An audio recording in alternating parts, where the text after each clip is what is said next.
I'm the president of the Alamo Mission chapter of the Daughters of the Republic of Texas. It's nice to meet you. I'm Chris Nice to Martinez. meet you, Chris. So what happened here today? What's this event about? So today, the Alamo Mission chapter hosts an annual memorial service for the defenders of the Alamo. Today is the actual day that the Alamo fell.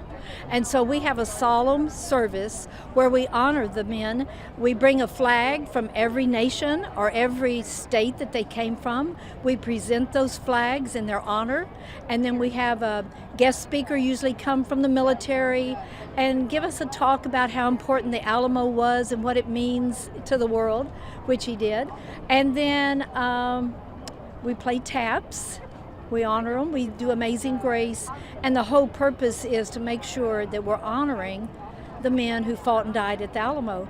Today we did something a little different. We asked if anybody was a descendant of a man that died here, and the audience was full of people, and we let those people come up and tell us who their descendant was. And we got to hear a lot of the names of the men that fought and died right here.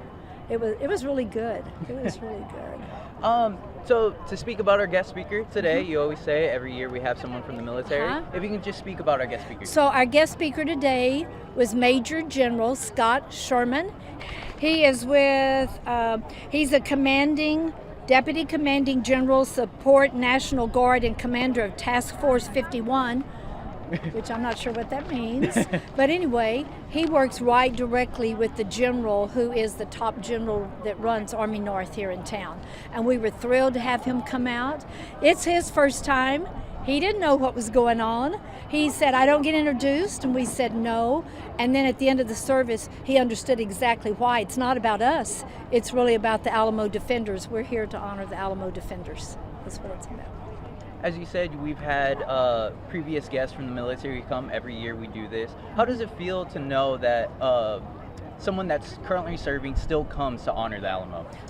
To us, it feels great. The military really finds it to be a real privilege for them to be able to come to speak, because in military terms, the Battle of the Alamo is one of the great battles in history. When they talk about military strategy, when they talk about courage, when they talk about men being brave and crossing the line, the Alamo is where that happened. So when we ask the military to come anytime to the Alamo, they're honored because they're standing right on the ground where they see that military men had the courage to know they were going to die, and yet they stayed the course and fought to the very end. So they're honored to be here. It feels great for us. And now to speak a little bit that we've done differently this year, as you said, you asked the audience if they were a descendant from many men that fell here at the Alamo. How does it feel that every year you do honor the men that have fallen, but this year you actually got to see the descendants come up? Well, this year, this was an add-on. At the last minute, I asked the chairman, would it be okay for me to bring family up? She said, check your time. If you have time, yes. I think this needs to be an every year thing that we do. The audience really had a great response to that.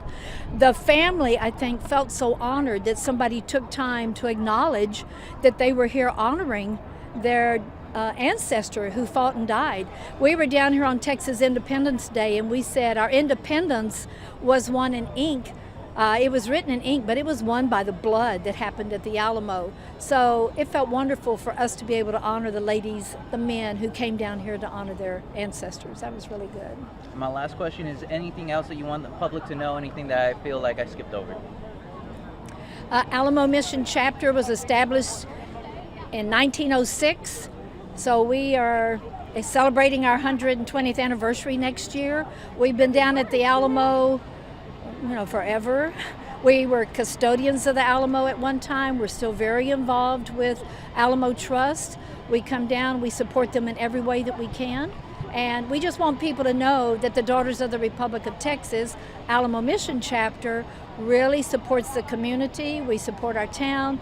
We support the Alamo and everything, everything that it stands for, and that's why we're here. Thank you so much. That's all my questions. Thank you. It's a pleasure.